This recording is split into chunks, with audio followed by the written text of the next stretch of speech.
Friends, our next heading is extrinsic semiconductor. அப்போ இது வரைக்கும் நம்ம இன்ட்ரின்சிக் செமிகண்டக்டர் பார்த்தோம். அப்போ இன்ட்ரின்சிக் அப்படின்னா பியூர் ஃபார்ம் அப்படின்னு அர்த்தம். அப்போ ஹியர் பியூர் ஃபார்மில் வந்து பார்த்தோன்னா the carrier concentration electrons and holes அதை தான் கேரியர் சார்ஜ் கேரியர் அப்படிம்போம். Is in intrinsic semiconductor is not sufficient enough to develop efficient electronic device. அப்போ அதில் இருக்கக்கூடிய அந்த கேரியர் கான்சன்ட்ரேஷனுடைய அளவு வந்து குறைவாக இருக்குது.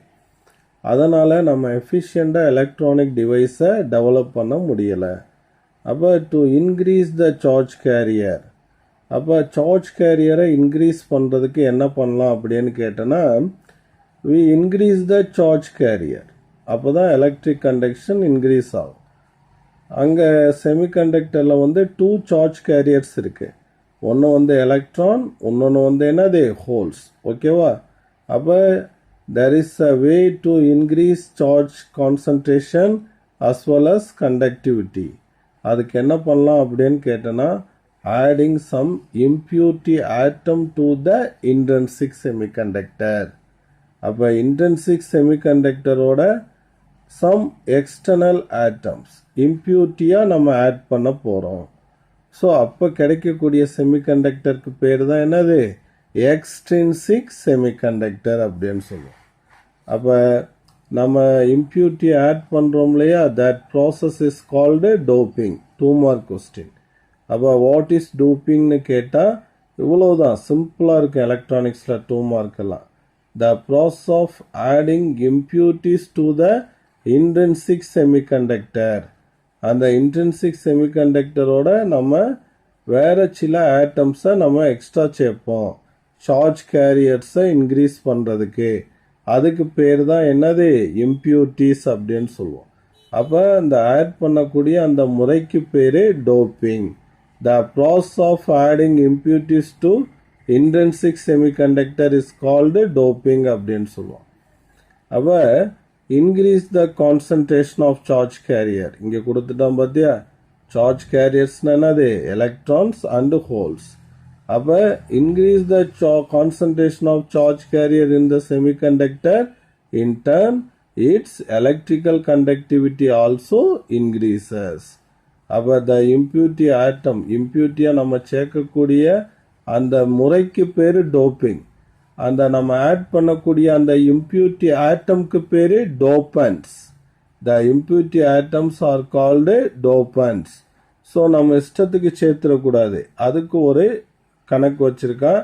அதாவது the impurities order is approximately of the order of 100 ppm.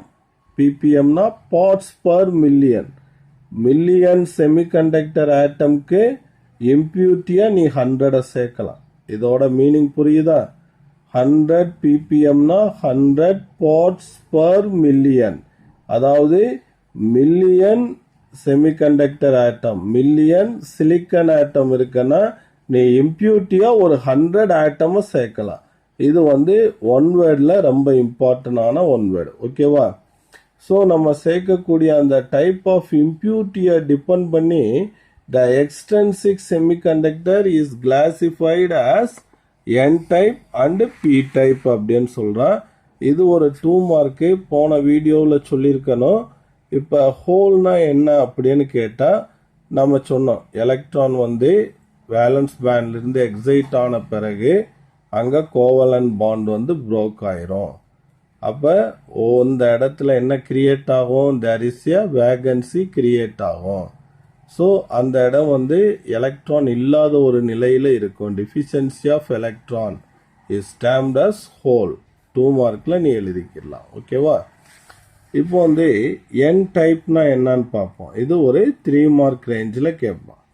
அப்போ என் டைப் செமிகண்டக்டர்னா எப்படி நம்மளுக்கு கிடைக்கும் அப்படின்னா பியூர் சிலிக்கான் ஆர் ஜெர்மானியம் கிறிஸ்டலோட நம்ம என்ன பண்ண போகிறோம் அப்படின்னா pentavalent impurity atoms are added. pentavalentனா பீரியாடிக் டேபிளில் குரூப் 5th எலமெண்ட்ஸ். அந்த எலமெண்ட்ஸ்க்கெல்லாம் வேலன்ஸ் எவ்வளோ இருக்கும், 5 இருக்கும். அதனால தான் அதான் குரூப் 5ல நம்ம வச்சிருக்கோம். That atoms are called pentavalent impurity atoms அப்படின்னு சொல்லுவோம். அதை நம்ம என்னவா ஆட் பண்ண போறோம்? இம்பியூரிட்டியா ஆட் பண்ண போறோம். பென்டாவேலண்ட் இம்பியூரிட்டி ஆட்டம்க்கு சில எக்ஸாம்பிள் கொடுத்துருக்கான் பாருங்க. Phosphorus, arsenic, antimony. ஓகேவா? இதெல்லாம் வந்து ஒன் வேர்ட்ஸில் கேட்போம். What are the pentavalent atoms அப்படின்னு கேட்டால் நம்ம இந்த இதை எழுதிடலாம். ஓகேவா? அப்போ இதில் இந்த ஆட்டம்ஸ்க்கு பேர் தான் என்னது? டோபன்ஸ். இதை தான் நம்ம ஆட் பண்ண போகிறோம். அப்போ இதில் எத்தனை வேலன்ஸ் எலக்ட்ரான் இருக்குது? 5 வேலன்ஸ் எலக்ட்ரான் இருக்குது. அதில் 4 என்ன பண்ணிடும்? Form covalent bond with neighbouring silicon atom. ஓகேவா? அப்போ இந்த ப்ராசஸ் நடக்கும்போது அந்த சிலிக்கான் கிறிஸ்டல் இருந்து few of the silicon atoms are replaced by pentavalent atom வச்சு நம்ம என்ன பண்ணிருப்போம் அப்படின்னா ரீப்ளேஸ் பண்ணி வச்சிருப்போம். பாருங்க, n டைப். n டைப் எப்படி சொல்லலாம்? இன்ட்ரின்சிக் செமிகண்டக்டர், அதாவது pure form of semiconductor plus என்ன ஆட் பண்றோம்? பென்டாவேலண்ட் இம்பியூரிட்டி ஆட்டம் ஆட் பண்ணும்போது n டைப் செமிகண்டக்டர் எனக்கு கிடைக்குது. இப்போ இதை ஃபார்ம் பண்ணும்போது இந்த சிலிக்கன் கிறிஸ்டலில் என்ன பண்ணுறோம் அப்படின்னு கேட்டோன்னா some of the silicon atoms are replaced by this pentavalent impurity ஆட்டமாக உள்ளே கொண்டு வருவோம். ஓகேங்களா?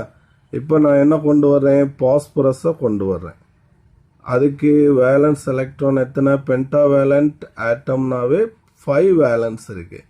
அப்போ அவுட் ஆஃப் 5ல் 4 எலக்ட்ரான்ஸ் என்ன பண்ணோம் அப்படின்னா it forms covalent bond with neighboring 4 silicon atoms. அப்போ 5ல் 4 எலக்ட்ரான் நைபரிங்கில் உள்ள பக்கத்தில் 4 சிலிக்கன் ஆட்டமோட கோவலண்ட் பாண்ட் பண்ணிடுது. ஒரு எலக்ட்ரான் என்னது? Extra electron which is loosely bound with the phosphorus. அப்போ இது லூஸாக பவுண்ட் ஆகும். அப்போ இதனுடைய எனர்ஜி லெவல் இப்போ நம்ம சொல்ல போகிறோம். ஸோ அந்த 5th எலக்ட்ரான் இருக்கு இல்லையா, விச் ஆர் லூஸ்லி பவுண்ட் அப்படின்னு சொல்கிறோம் இல்லையா, அதனுடைய எனர்ஜி லெவல் எங்கே இருக்கும்னா just below the conduction band. அந்த கண்டக்ஷன் பேண்டுக்கு கொஞ்சம் கீழே இருக்கும் அப்படின்னு சொல்கிறோம். அப்போ இந்த இடத்துல அந்த எலக்ட்ரான் வந்து இருக்கும். ஸோ இந்த லெவலை தான் என்ன சொல்வோம் அப்படின்னு கேட்டோன்னா டோனார் எனர்ஜி லெவல் அப்படின்னு சொல்லுவோம். அப்போ அட் ரூம் டெம்பரேச்சரே போதும். ரூம் டெம்பரேச்சர்லேயே இங்கேருந்து இங்கே கொஞ்சம் கேப்பு தான், டக்குன்னு இதுக்குள்ளே போயிடுவாப்புல கண்டக்ஷன் பேண்டுக்குள்ளே. அப்போ ஒரு எலக்ட்ரான் வந்து என்ன ஆயிரும்? இன்க்ரீஸ் ஆயிரும். Okay, so even small apply of electric field is enough to set free the loosely bound electron and lead to the conduction அப்படின்னு சொல்லியிருக்கான். ஓகேவா? ரைட். அடுத்து பாருங்க, it is important to note that required for an electron to jumps from valence band to conduction band. இந்த valence பேண்ட்லேருந்து conduction பேண்ட்க்கு jump பண்ணோம்னா செமிகண்டக்டரில் வந்து கொஞ்சம் energy இருந்தால் போதும். சிலிக்கன்னா 1.1 எலக்ட்ரான் வோல்ட், ஜெர்மானியம்னா 0.7 எலக்ட்ரான் வோல்ட் இருந்தால் போதும், இங்கிருந்து இங்கே குதிச்சிடலாம். ஆனால் இங்கே வந்து இந்த 5th எலக்ட்ரான், அதாவது இந்த டோபண்டோட எலக்ட்ரான் வந்து இந்த டோனார் எனர்ஜி லெவல் இருக்குது, இது ரொம்ப பக்கமாக இருக்குது.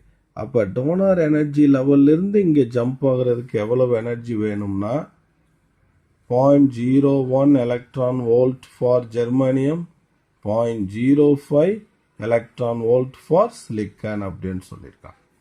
So this group 5 pentavalent impurity atoms, ஒவ்வொரு ஆட்டம்ஸ் என்ன பண்ணுது அப்படின்னா ஒவ்வொரு பென்டாவேலண்ட் ஆட்டமையும் நம்ம ஆட் பண்ணும்போது it donates 1 electrons to the conduction band. ஒரு எலக்ட்ரானை அது டொனேட் பண்ணிடுது. So they are called donor impurities. அதனால் அதுக்கு பேர் என்னது? Donor impurity. Each donor atoms. Each pentavalent atom donate one electron to the conduction band அப்படின்னு சொல்லியிருக்கான். ஓகேவா? ரைட். அப்போ here in conduction band the donor atom donates one electron. In addition to that thermally generate electrons also present. அப்போ temperature increase ஆகும்போது வழக்கம் போல் bond break ஆகியும் கொஞ்சம் electron வரும். பென்டாவேலண்ட்டை சேர்க்கறதுனால அது டொனேட் பண்ணக்கூடிய எலக்ட்ரான்ஸும் வரும்.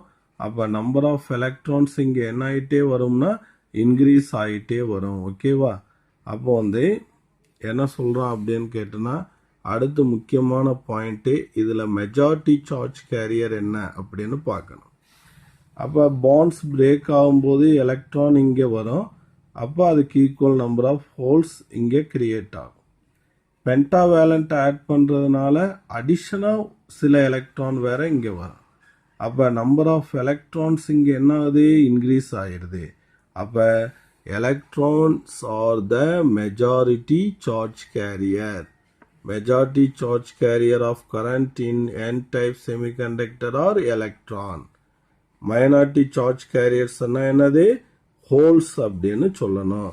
இது ஃபெமிலியரான ஒன் வேர்டு. இதை எளிமையாக எப்படி சார் நாங்கள் ஞாபகம் வச்சுக்கிறது? மறந்துட்டா என்ன பண்ணுறது அப்படின்னா ஒன்றும் மறக்கலாம் முடியாது. என் டைப் இந்த இடத்துல எழுதிக்கலாமா? அப்போ இங்கே என் டைப் செமிகண்டக்டரில் எது மெஜாரிட்டி எது மைனாரிட்டின்னு கேட்பான். அப்போ இங்கே என்ன ஞாபகம் வச்சுக்க? நெகட்டிவ்னு ஞாபகம் வச்சுக்கிருவியா? ஓகே. என் டைப் செமிகண்டக்டர் என்னன்னா என்னன்னு ஞாபகம் வச்சுக்கிருவ? நெகட்டிவ்னு ஞாபகம் வச்சுக்கிருவ. நெகட்டிவ் சார்ஜ் எதுக்கு இருக்கு? Which one is negative charge? Yes, electron is the negative charge. Then electron is the majority charge carrier in n-type semiconductor. அப்போ majority charge carrier electronsனா minority charge carrier எது? holes அப்படின்னு சொல்லணும். அப்போ such a semiconductor doped with pentavalent impurity is called a n-type semiconductor அப்படின்னு சொல்லி முடிக்கணும்.